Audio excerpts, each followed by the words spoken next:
नमस्कार, मैं प्रवीण शास्त्री आज आपके बीच एक बहुत ही महत्वपूर्ण और संवेदनशील मुद्दा लेकर आया हूं। आज पूरा भारतवर्ष सुशासन दिवस के रूप में मना रहा है। जी हां, सुशासन दिवस हर वर्ष 25 दिसंबर को सुशासन दिवस मनाया जाता है। इसके साथ साथ हमने आज एक थीम रखी है जिसका नाम है मैं हूं अटल।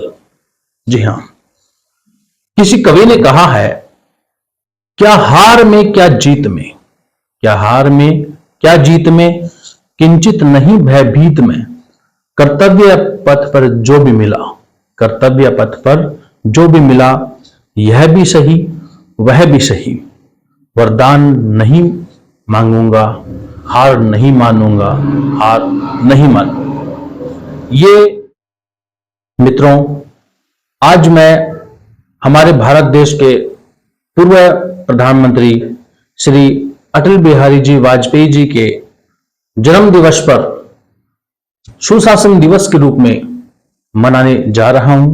मैं ही क्या, आज भारत का बच्चा बच्चा, हर एक नागरिक, हर भारत का वासी सुशासन दिवस के रूप में मनाने के लिए बहुत ही आकर्षित है और अपने देश को गौरवान्वित महसूस कर रहा है। मैं हूं अटल।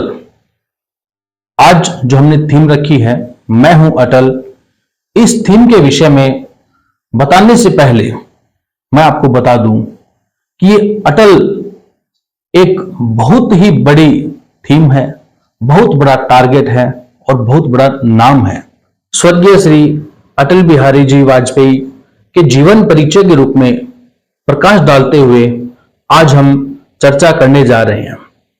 सर्वप्रथम हम बात करेंगे उनके जन्म के विषय में, उनकी शिक्षा, उन्होंने क्या क्या महत्वपूर्ण कार्य किए, इसके साथ उन्होंने राजनीति में किस प्रकार प्रवेश किया और काव्य जगत में उनका क्या योगदान रहा, उनको कौन कौन से पुरस्कार मिले, आदि सब चर्चाएं करेंगे। जी हां, 25 दिसंबर 1924 के दिन भारत में श्री अटल जी का जन्म हुआ। अटल जी के रूप में एक नया सूर्य मिला। अटल जी के पिता श्री कृष्ण बिहारी वाजपेयी जी अध्यापक होने के साथ साथ हिंदी व ब्रज भाषा के सिद्धहस्त कवि थे। वही गुण पुत्र अटल में पाकर कृष्ण बिहारी जी बहुत प्रसन्न हुए। वे स्वयं कवि थे, लेकिन अपने पुत्र को काव्य के प्रति प्रेम और उनकी आकर्षक भावना को देखकर वे बहुत ही प्रसन्न हुए। महात्मा रामचंद्र वीर की अमर कृति विजय पताका को पढ़कर अटल जी के जीवन में एक बहुत बड़ा परिवर्तन आया और वे काव्य की दिशा में आगे बढ़ने लगे। यह देखकर उनके पिता बहुत ही प्रसन्न व रोमांचित हुए। अटल जी ने प्रारंभिक शिक्षा पूर्ण करने के बाद ग्वालियर के विक्टोरिया कॉलेज, जो वर्तमान में महारानी लक्ष्मीबाई के नाम से जाना जाता है, वहां से अपनी बीए की शिक्षा पूर्ण की। छात्र जीवन से ही अटल जी राष्ट्रीय स्वयंसेवक संघ के एक सच्चे स्वयंसेवक बने रहे और देश भर की वाद विवाद प्रतियोगिताओं में जाते रहे। कानपुर के डीएवी कॉलेज में उन्होंने राजनीति शास्त्र के विषय में एमए किया और राजनीति में दक्षता प्राप्त की। इसके बाद इन्होंने कानपुर से एलएलबी विषय लेकर वकालत की शिक्षा प्रारंभ की, लेकिन उन्हें वकालत की शिक्षा रास नहीं आई और उन्होंने एलएलबी की पढ़ाई बीच में ही छोड़ दी और संघ के कार्य में अतिव्यस्त हो गए। इसके बाद वे डॉक्टर श्यामा प्रसाद मुखर्जी और पंडित दीनदयाल उपाध्याय जी के साथ कार्य करते हुए भारत की पांचजन्य, राष्ट्रधर्म, दैनिक जीवन और वीर अर्जुन जैसी पत्र पत्रिकाओं में कार्य करने लगे। भारत रत्न श्रीमान अटल जी भारतीय जनसंघ की स्थापना करने वालों में से एक थे। सन 1968 से लेकर 1973 तक वे जनसंघ के अध्यक्ष भी रहे। स्वतंत्र भारत में उन्होंने 1952 में पहली बार लोकसभा का चुनाव लड़ा था, लेकिन दुर्भाग्यवश उन्हें सफलता नहीं मिली। लेकिन यह वीर योद्धा रुकने वाला कहां था। इन्होंने परिश्रम जारी रखा और इसके बाद अगले चुनाव में 1957 में बलरामपुरा जिला गोंडा उत्तर प्रदेश से जनसंघ के प्रत्याशी के रूप में चुनाव लड़ा और विजयश्री प्राप्त करके लोकसभा में पहुंचे। 1957 से 1977 तक जनता पार्टी की स्थापना तक वे जनसंघ के संसदीय दल के नेता रहे। श्री मोरारजी देसाई जी की सरकार में सन 1977 से 1979 तक वे भारत के विदेश मंत्री रहे और भारत की ध्वज पताका को विदेशों में फैलाते रहे।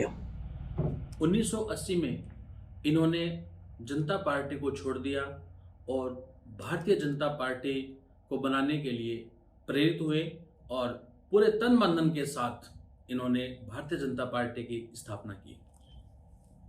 1980 में इन्होंने जनता पार्टी का साथ छोड़ दिया और भारतीय जनता पार्टी की स्थापना करने के लिए प्रयास किए। वर्ष 1996 में पहली बार इन्होंने भारत के प्रधानमंत्री पद को ग्रहण किया। 19 अप्रैल 1998 को पुनः इन्होंने प्रधानमंत्री पद की शपथ ली और दूसरा कार्यकाल प्रारंभ किया। 1998 से 2003 तक उन्होंने देश के अंदर अनेकों प्रगतिशील व क्रांतिकारी कार्य किए। मित्रों, अब हम स्वर्गीय प्रधानमंत्री श्री अटल जी के प्रधानमंत्री पद पर रहते हुए उनके द्वारा किए गए विशेष कार्यों की चर्चा करते हैं कि अटल सरकार ने 11 मई और 13 मई 1998 को राजस्थान के जैसलमेर जिले में पोखरण नामक स्थान पर परमाणु शक्ति का परीक्षण किया और भारत देश को परमाणु शक्ति देशों के बीच में स्थापित कर दिया। 19 फरवरी 1999 को सदा ए सरहद नाम से दिल्ली लाहौर के बीच में बस सेवा का संचालन किया और प्रथम यात्री बनकर पाकिस्तान में पहुंचे और उस वक्त के तत्कालीन प्रधानमंत्री नवाज शरीफ से हाथ मिलाकर दोस्ती का समझौता किया। मित्रों, कारगिल युद्ध तो शायद आपको याद ही होगा। उस समय पाकिस्तान सेना ने भारत के अहम क्षेत्रों पर कब्जा कर लिया था, लेकिन अटल सरकार ने सेना का साथ दिया और उन क्षेत्रों को पाकिस्तान की हद से निकलवाया और फिर से हमारी सीमा में उसे शामिल किया। और स्वर्णिम चतुर्भुज योजना तो आपको याद ही होगी।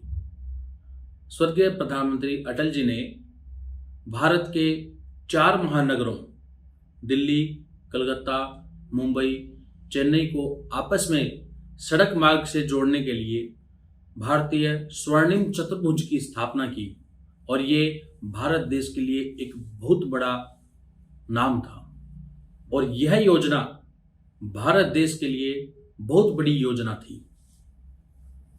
मित्रों, स्वर्गीय अटल जी एक राजनेता होने के साथ साथ कवि भी थे। उनकी सर्वश्रेष्ठ काव्य रचना है मेरी 51 कविताएं। जी हाँ, ये बहुत ही प्रसिद्ध और नामी कविता है। इसके बाद मैं आपको इनकी अन्य कविताओं के विषय में और इनके अन्य काव्यों के विषय में बताना चाहता हूँ। मित्रों, इनकी और भी अनेकों रचनाएं थी, जैसे कि रग रग हिंदू मेरा परिचय, मृत्यु या हवा, अमर बलिदान, कैदी कबीराय की कुंडलियां, संसद में 3 दशक, अमर आग है, कुछ लेख, कुछ भाषण, सेक्युलरवाद, राजनीति की रपटीली राहें और बिंदु बिंदु विचार आदि। मित्रों, अब हम चर्चा करते हैं श्री अटल जी को, इनके राजनीतिक जीवन और काव्य जीवन से प्रसन्न होकर भारत सरकार व अन्य संस्थाओं ने कौन कौन से पुरस्कार देकर विभूषित किया व सम्मानित किया। सर्वप्रथम 1992 में इन्हें पद्म विभूषण सम्मान से नवाजा गया। इसके बाद 1993 में कानपुर विश्वविद्यालय के द्वारा डिलिट की उपाधि प्रदान की गई।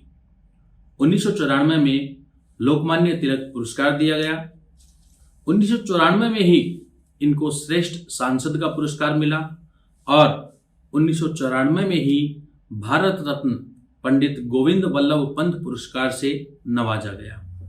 2015 में इनको भारत का सर्वोच्च पुरस्कार भारत रत्न पुरस्कार दिया गया और ये भारत के एक अनमोल रत्न के रूप में जुड़ गए। भारत रत्न मिलने के पश्चात 16 अगस्त 2018 को भारत की आज़ादी के 71 वर्ष पूर्ण होने के पश्चात शाम 5:05 को 94 वर्ष की उम्र में श्रीमान अटल जी हमेशा के लिए अटल हो गए और यह आज़ादी प्राप्त करने वाले आज़ाद भारत के पुरोधा हमेशा के लिए विलीन हो गए। मित्रों, 16 अगस्त 2018 को शाम 5:05 पर जब भारत देश अपनी आज़ादी के 71 वर्ष पूर्ण कर चुका था, उस समय श्रीमान अटल जी 94 वर्ष की उम्र में अपनी अंतिम सांसें ले रहे थे और यह अटल नाम का दिया हमेशा के लिए पंचतत्व में विलीन हो गया और हमारे लिए एक संदेश छोड़ गया, मैं हूं अटल, मैं हूं अटल, मैं हूं अटल। जय हिंद, जय भारत।